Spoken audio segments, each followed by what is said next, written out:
mother probably have neglected you all their life, which is this is how it happens. That's how people, the view of atheists, that's some of them, that's how it happens. He has neglected you and you are hungry and you are saying there is no father. But deep down you know that science and everything proves to you that you do have a father and mother. You just don't see them. And since you don't see them, you say, I don't have any father and I don't have mother. That's why you are saying that you don't have a father and mother, but you do belong to something.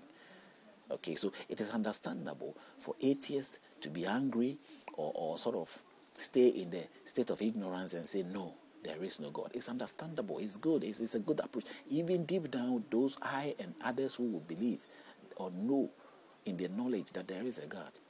We are in so many ways in the same level of the atheist, because deep down we claim the fathership, we claim belonging to something. But wherever it is doesn't care to sort of make it more clear or give us that very desire that we are sort of desiring for, the very things that we are asking or we are sort of giving that kind of respect to and glorifying. He's not letting that glorification manifest into something that we really have hoped for or hope to be. So in so many ways there are doubts in every person who believes or sort of claim to know. I have my doubts, even though I'm saying I know. I live with doubt. There is no chances that the next day that I'm going to work, it might be a surprise and a good surprise if I'm able to see God tomorrow or today.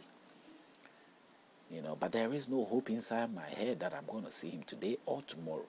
I'm just saying that I know, but I haven't got any understanding of that and I hope to say that he is there tomorrow or today or I'll see him that day or that time. No, there is nothing of that sort. But the atheists have been very bold and say that, hey, there is nothing out there. They are not really right. And both of us, we live life with this inside our head. I think they are not right. They think I'm not right. But at the end of the day, in my case, I stand for them because whatever view the atheists have is a challenge. It's more a stronger challenge to bring out whatever is there that I have believed, that I have knowledge of. I have knowledge of God being there. But I think that if they insist and keep saying that there is nothing there, it's a challenge to let God come out. It's sort of making God to be God. It's a challenge that will force God to sort of pull himself out there one day and say, you say I'm not there. Here I am. To prove to you and me that all that we have spent our life believing, knowing, this is the moment. But we are not so courageous. The believer is not so much courageous. The knowledge person is not so much courageous to say that there is no, what do you call it? He's not so courageous to say there is no God. Even though he knocked the door wasn't answered. He still suspects that there is somebody in there, but the person didn't answer. So you live with sadness, disappointment. Why do you have to put yourself in that state? You think it's worth it. One day, he will answer. An orphanage person sort of thinking one day his father will come. One day his mother will come. They will look for him. And so he lives in that life. The other orphanage says, simple for me to go ahead in my life, not to have any problems and guilt and worry in my heart. I say, I don't have a father, I don't have a mother. I'm not looking out for them. I don't think they should come and look for me. I want to go on with my life. And there are people with that attitude. That attitude that I'm talking about is the atheist person. I don't want to know them because they don't want to know me, so why should I know them? He's not there. I don't think there is any father. And then he goes on with his life. That is an atheist, the courage and the attitude of an atheist in that manner. But both of us, or all of us, inside deep down, knows that there is something we belong to. So it depends on how your reactions is and all that.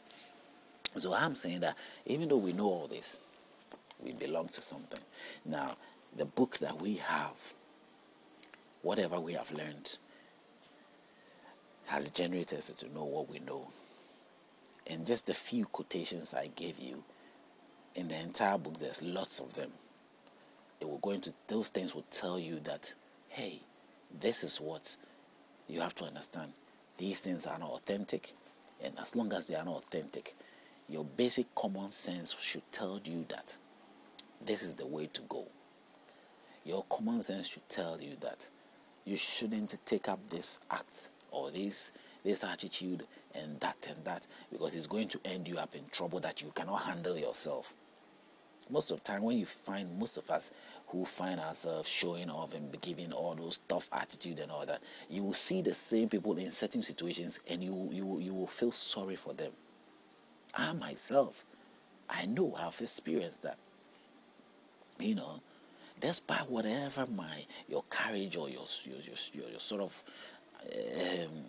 your boastfulness in whichever way you might put yourself into to demonstrate that you are tough, you can be put in a certain situation by others who probably overpower you in some sense, and your situation will be so sorrowful. It's like you never wished such a thing would be, but as you find yourself in that situation, you realize that you are nothing. So for you not to go into that situation, you have to have a modest way of approaching life. You have to have a balanced way of approaching life. You have to have the simplest way of approaching life. You don't have to go and provoke if you know that you can't handle the situation, which obviously you know you can't handle. Because no matter how huge you are, there's somebody huger than you. No matter how tough you think you are, there's somebody tougher. Sometimes you can see somebody not so huge, but he probably will outweigh you in so many ways. And you do not make that mistake to underestimate the fellow. You just have to always be aware and always be ready for whatever it is that might happen. That your attitude's intact, everything intact, but your awareness also should be intact, and it should be alert in so many sense.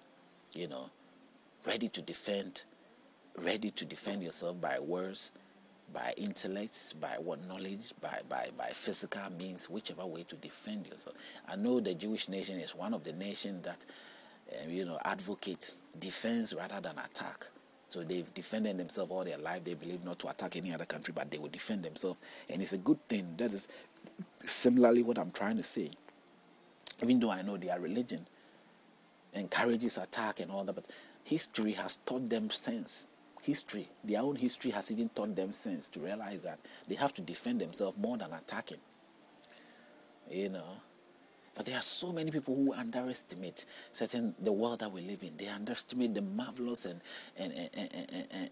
strangeness of this world, and somehow they find themselves in trouble most of the time. And yet that trouble will be connected to somebody who will not entertain such things in his life. And that's the sad thing about it. But if we are ready to sort of really use the common sense that we have, we probably we don't need religion. In fact, we don't need religion, because religion is already divided in so many grounds. And you need all, if all, okay. But all does not come together. All the divisions, they are not come together. They are having different advices, and they open your eyes to strike each other. And that is the reasons for your eyes to see that these are the places where peace is not being achieved as a result of these things. These are the things that is erupting into this violence that we have to find ways to stop, or find ways to sort of identify it in such a way that we will sort of educate ourselves, get abreast with why is it so, and identify the source of how it's all happening, and put an end to it, and give up that thing that we have held on to all our lives. It might end up reaching out to your morals and all that. Of course, your morals are not good. You might be thinking that you have the best morals of whatever you might think of yourself through the religion you are into, but I'm telling you now, it's all bullshit. There isn't anything that is good that has come out for something which is not good. Anything good will come out for something which is good. So just on the basis of that and what we point out in the religion, if you belong to any of them, then you have got the answer straight ahead. But that others with other religions that have not really got a chance or cannot be able to point out to you, look into it yourself. Ask the question.